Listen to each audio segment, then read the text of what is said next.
tenemos varios temas realmente hoy para tratar. Hoy se reunió en Estados Unidos el presidente Mauricio Macri y Donald Trump. Y bueno, allí está con este título porque finalmente ha sido el presidente norteamericano, Donald Trump, el que le rompió la grieta del chori. ¿Se acuerdan que tanta polémica se ha dado aquí a partir de esa frase utilizada casi en forma discriminatoria, despectiva por el presidente Mauricio Macri, de los que van por el chori y la coca o el vaso de vino, también utilizada por Javier González Fraga, ¿no? Hoy, yo no sé si quiso saltar la grieta a Donald Trump o no sabía de estos antecedentes, pero le ofreció como uno de los platos principales en el almuerzo chorizo con puré al presidente Mauricio Macri. Por eso el hashtag que habíamos dado y puesto para esta noche es Choriyanqui. Tal vez tiene otro gusto y lo comió el presidente argentino con mucho gusto, ¿no? Ahora, me quiero detener un minuto porque se le va a dar, ya hoy a la tarde, se le ha dado un volumen informativo, como que si después de este encuentro llueven las inversiones norteamericanas. Ya Berco estos días lo estuvo comentando, nada de anuncio hasta este momento, o va a ser todo maravilloso en la Argentina. La verdad, que está Paula Español, también economista, que ahora vamos a hablar de ella con este tema, la verdad que hay que poner lo que en su justo término, lo que significa para la Argentina la relación con Estados Unidos. Ustedes saben, conocen cuál es mi posición, pero el gobierno de Estados Unidos realmente, sea el presidente que sea, allá o acá, salvo en algún momento con Menem, donde las relaciones carnales desde acá hacia allá, al punto tal que mandamos 2 corbetas para la guerra del Golfo, fueron realmente en algunos aspectos hasta penosos, pero la verdad que en la Argentina hay una dirigencia política, mediática, y que realmente se derrite frente a Estados Unidos, pero que en definitiva Estados Unidos después nos da muy poco a la República Argentina. Y queda expresado hoy también el comunicado conjunto, que es lo que uno tiene que leer y analizar, la verdad que es olor a poco. El comunicado conjunto entre Argentina y Estados Unidos, olor a poco. Y queda plasmado, además ese encuentro, en la frase que dice Donald Trump. La escuchamos, por favor. It's a great honor to have him here. He's my friend for many years. We've known each other for long prior to politics. And who would have thought this was going to happen? For both of us. He's a great, wonderful person, and he will be a great president of Argentina. I have absolutely no doubt. Absolutely. We're just going to be great friends, better than ever before. And we're off to a wonderful start because I've known Mauricio for so many years. And I know the kind of person he is. He's a great person, and he's a great leader. He will do a fantastic job for Argentina, and I feel very comfortable backing him because they need certain things from the United States. I feel very comfortable backing him because I know what I'm backing. I'm backing a man who loves his people and loves his country.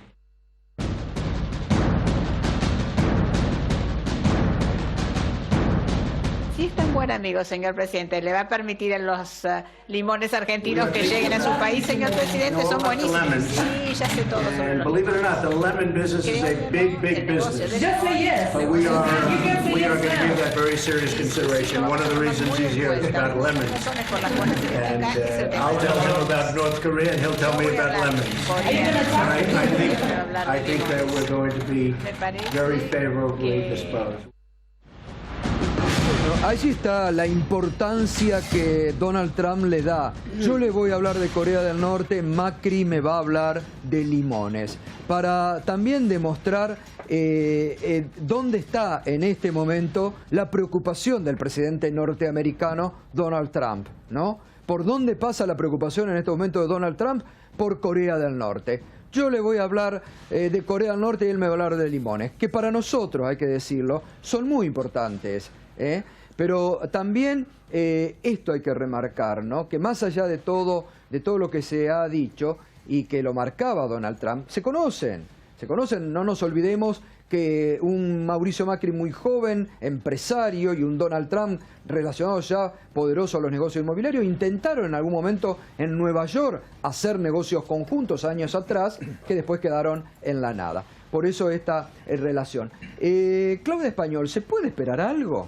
¿O es todo muy lindo, fotos grandes, pero después no pasa nada en la práctica? Bueno, sin dudas algo... Quiero un minutito. Sí. Solamente me parece, sí, muy importante, pero que ya es una política de Estado desde hace muchos años, es las 3.300 páginas de archivos desclasificados sobre la dictadura que está en Estados Unidos, que hoy se entregó, que ya vienen desde los últimos años, se habían entregado 1.081 páginas. Me parece que hasta este momento lo más importante, porque sigue ayudando a clarificar lo que fue para la Argentina la dictadura y que puede haber elementos nuevos. Y el rol de Estados Unidos fomentándola y acompañándola, ¿no? Y apañándola. Claro, por eso es que tienen esos archivos. Pero eso, totalmente, sí, eso es un punto importante, porque en esto de las relaciones, Estados Unidos ha bancado todas las dictaduras de América Latina, las estimuló en su momento.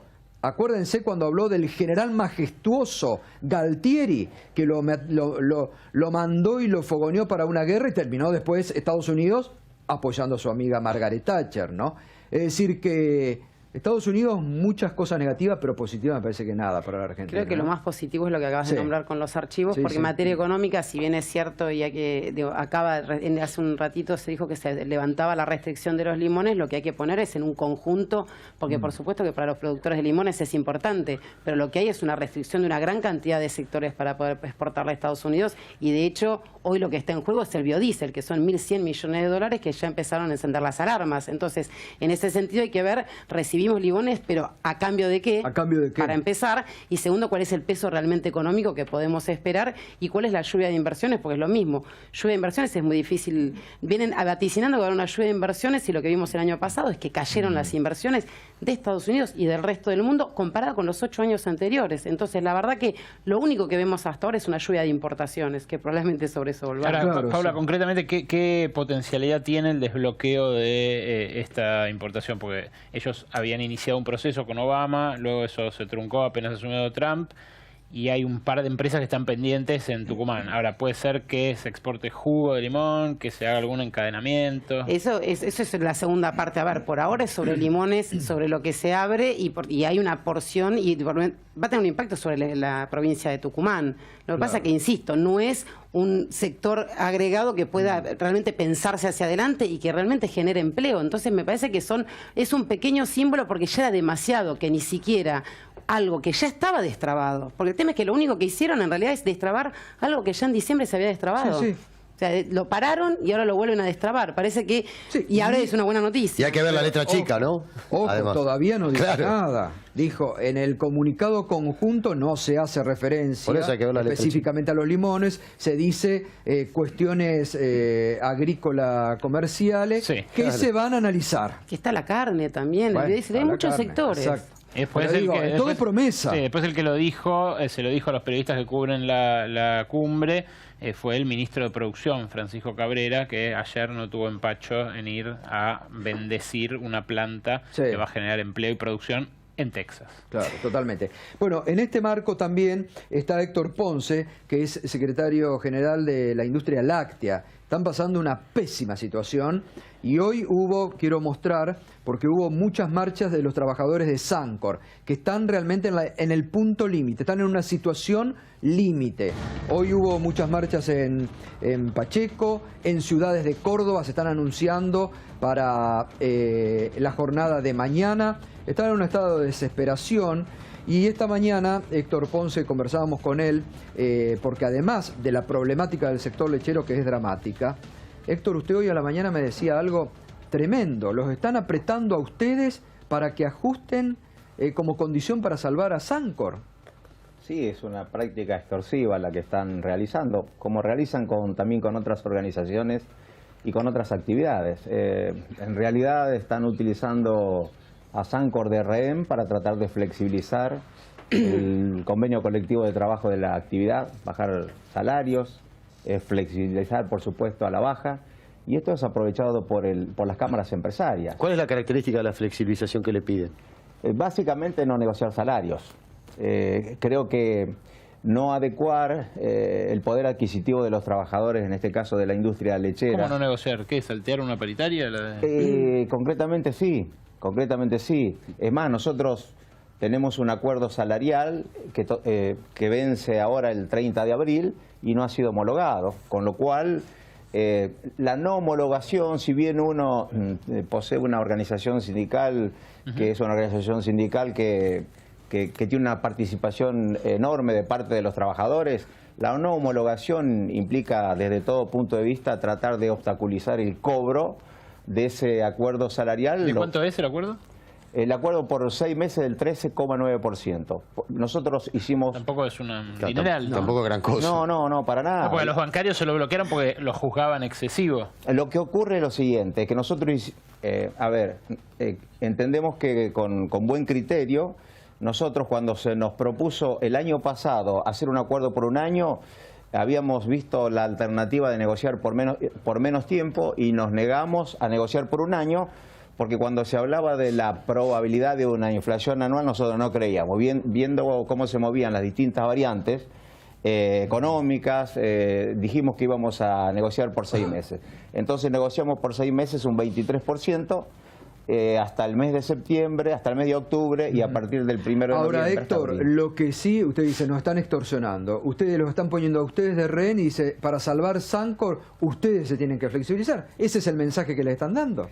Para solucionar el problema de Sancor, todos los trabajadores de la industria lechera, independientemente de la empresa donde trabajen, la propuesta es flexibilicemos convenio colectivo, los derechos adquiridos. Y por eso también tenemos una campaña en contra de la organización sindical que nos quieren hacer aparecer como los malos de la película. Héctor, ¿cuánto influyó en la crisis de Sancor en los negocios con Venezuela? Que se truncaron, que algunos se concretaron, otros no. Con Venezuela hay que tener en cuenta lo siguiente. Y es verdad que hay una deuda de Venezuela de características importantes, pero también es cierto ¿Cuánto? que más o menos 33 millones de dólares. Ahora, Sancor lo venía cobrando en función de un fideicomiso. Cuando se rompen las relaciones con Venezuela en este último tiempo, entonces Sancor se ve imposibilitado de cobrarlo a través del fideicomiso.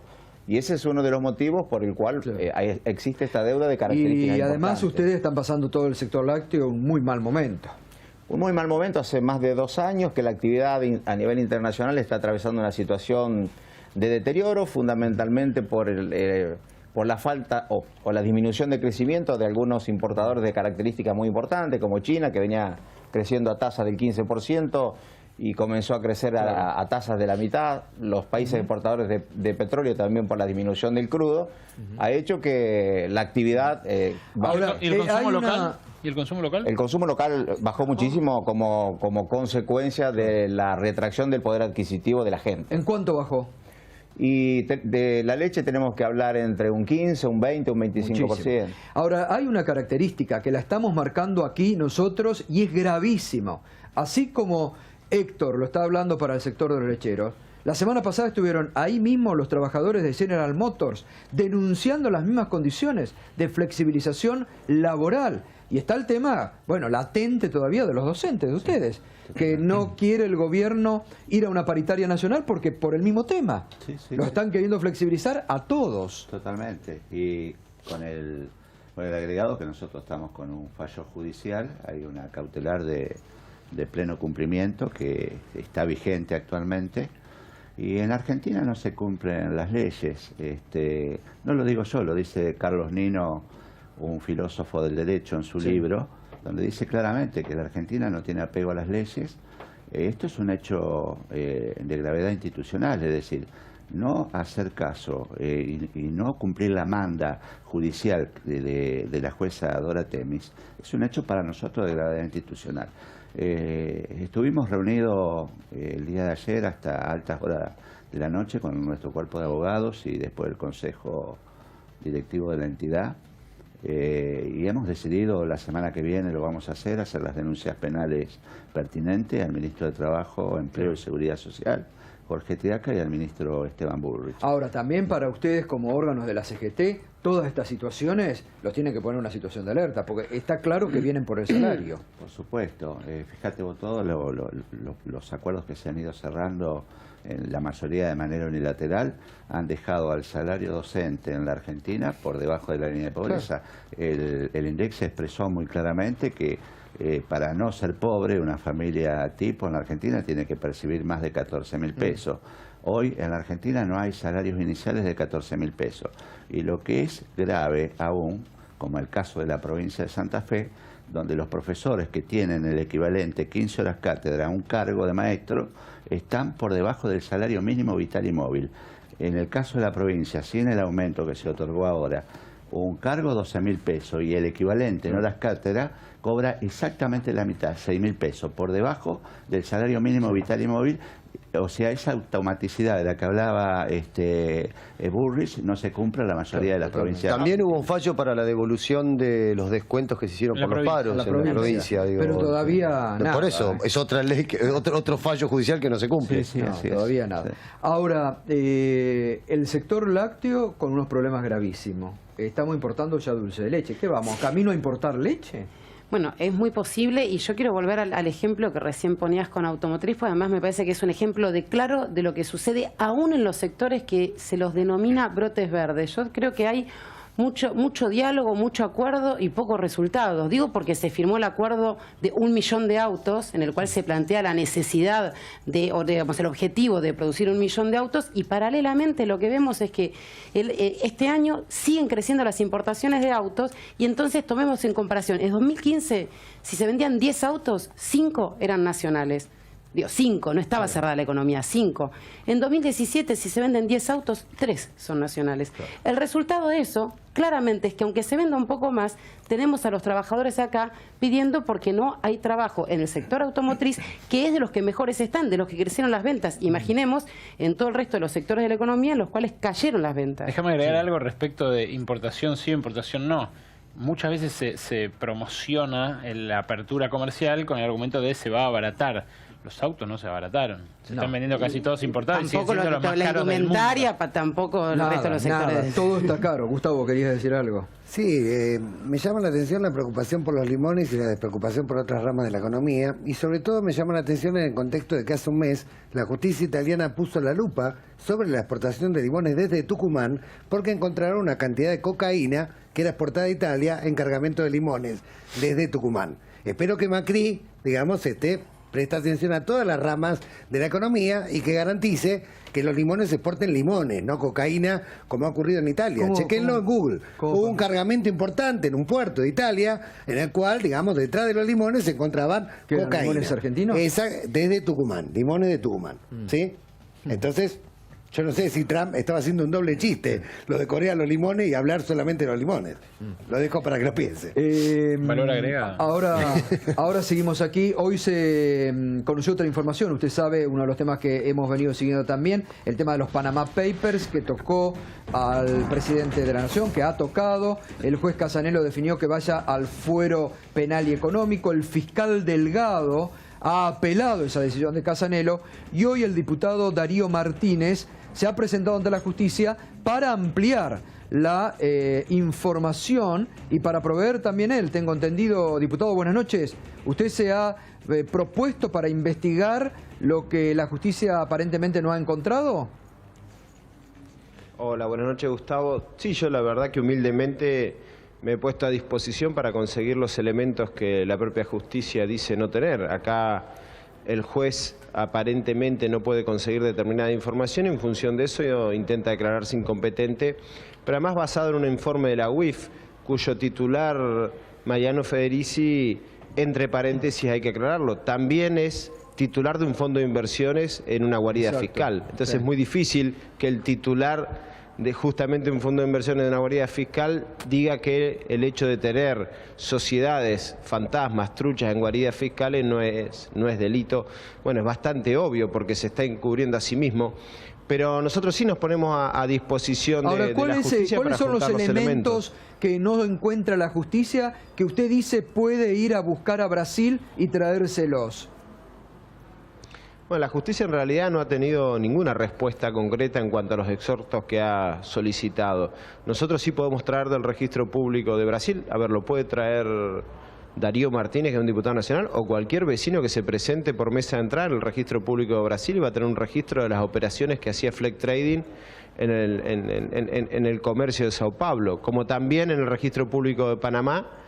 Esta figura hasta el día de hoy vigente Cajemulla, digamos, esta información no es que sea secreta, que sea muy difícil, hay que pagar la tasa correspondiente y pagando esa tasa hay un informe como si fuese un informe de dominio de un vehículo de cuáles son las sociedades y si están activas o no. Esto es bastante simple y no entendemos por qué el juez no siguió investigando y se basó en que como no tiene respuesta a los exhortos y como la UIF, basándose en un informe de inteligencia que no está en la causa, no lo digo yo, digamos el propio fiscal denuncia esto, que no ha podido ver ese elemento, considera que acá hay una evasión tributaria.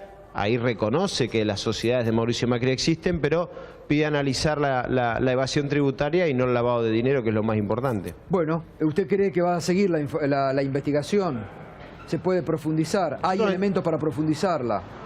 Sí, hay elementos en el exterior y hay elementos en el Congreso de la Nación. Recordemos que ahí está archivado la fuga de capitales, donde el Grupo Sogma fugó 58 millones de dólares y ahí están las transferencias y las cuentas bancarias. A un diputado, el propio presidente se lo negó. Yo le pido al juez que solicite el desarchivo justamente de la fuga de capitales, porque ahí están las cuentas y las transferencias a las sociedades offshore que tenía el Grupo Macri. Gracias, diputado Martínez. Buenas noches. No, gracias a ustedes. Gracias. ¿Y qué pasa? ¿En qué punto está el conflicto docente? Porque ya nos hemos olvidado, pero paritaria no hay arreglo. No, pero hay que recordar, vos te acuerdas cuando en campaña ya los asesores económicos de Mauricio Macri ya hablaban de que las paritarias eran un instrumento fascista, ya ellos venían anunciando que venían por las paritarias. Bueno, de hecho, los docentes le hemos opuesto una fuerza a este deseo de eliminar paritarias. Vos fíjate que han cerrado algunos poquitos gremios que son habitualmente los que visitan la Casa Rosada, pero el resto de los gremios están en una disputa legítima por recuperar el salario. Se habla de una inflación para este año estimada del gobierno del 25%, y no se habla nada de lo que pasó el año pasado. Nosotros hemos tenido una caída del poder de compra tremendo, todos los trabajadores. Yo ya ni siquiera quiero hablar por el sector docente, que es uno de los salarios más bajos del país, sino creo que todos los trabajadores... Está lo que estaba planteando esto, comparto... General Motors, evidentemente vienen por el salario en la Argentina. Claro, y te quiero aclarar algo, ahora cortito y te doy la palabra. El referente de educación de Cambiemos presenta, creo que ingresó hoy en diputados, un proyecto precisamente alternativo para eliminar directamente las paritarias. Y después todavía que tengamos más tiempo, te quiero hablar de este plan maestro que lo anunciaron con tantos euforia y realmente es una serie de enunciados que termina destrozando el sistema educativo argentino. Es que sí, va un poco al punto de hoy de qué sucede con el mercado de trabajo y cómo, digamos, las paritarias y la calidad que hay en el mercado de trabajo después impacta en el poder que puedan tener de negociación los trabajadores, y los datos que salieron hoy a la mañana del Ministerio de Trabajo, en el que dan cuenta de que hubo una suba del empleo registrado en monotributistas y una caída de asalariados registrados privados, es decir, aquellos que trabajan en relación de dependencia y que pueden estar sindicalizados y que pueden tener otros derechos, esos se redujeron, y suben los monotributistas que no tienen, yo no conozco el sindicato de monotributistas, ni es realmente una forma de contratación. El monotributo es un régimen tributario, no es una forma de contratación, y eso es una muestra de lo que está sucediendo, de cómo se precariza el mercado laboral, y es un resultado de lo que sucede en la actividad económica y del ingreso fuerte de importaciones en todos los sectores. ¿De cuánto es el sueldo promedio en el sector ustedes? Nosotros tenemos un buen sueldo promedio del orden de los 35.000 pesos. Ajá. Con respecto al tema Sancor concretamente, te quería decir una cosa. Estaba una ayuda, prometido una ayuda a Sancor de 450 millones de pesos, por medio de los cuales nosotros comprometimos a los trabajadores de Sancor a un diferimiento del 15% de su salario por por el término de un año. Y la organización sindical también hizo un esfuerzo de características importante con una deuda de 140 millones de pesos. Cuando van a desembolsar o cuando tendrían que desembolsar ese dinero, resulta que las cámaras empresarias lo condicionan para que se produzca la flexibilización. Por eso la semana que viene vamos a tener una movilización al centro de la industria lechera, que es la cámara que contiene a las empresas lácteas, y seguramente vamos a estar definiendo una medida de fuerza a nivel nacional. ¿35.000 de bolsillo, Héctor, o bruto? Bruto. Ah. Mirá, me das un segundito. Bueno, felicitaciones por el salario. Un docente en la Argentina, cuando se está por jubilar, también las condiciones en las que trabaja. Termina la carrera. No es fácil un tablero. No, por eso yo. No es fácil. Perfecto, pero un docente en la Argentina, cuando se está por jubilar con el máximo de antigüedad, percibe 28.000 pesos. En todo este marco de lo que estamos hablando, que esto es la realidad, esto es lo que está pasando en la Argentina de hoy, no hay que olvidarse que el jefe de la policía está preso por corrupción. Gustavo Vera tiene toda la información porque fue uno de los denunciantes. De este hombre estamos hablando que clamaba inocencia hasta ayer y que lloró incluso.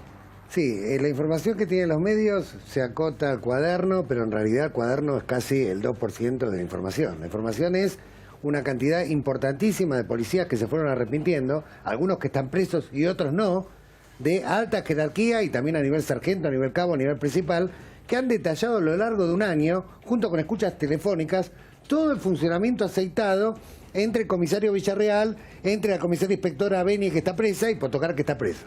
Villarreal está prófugo.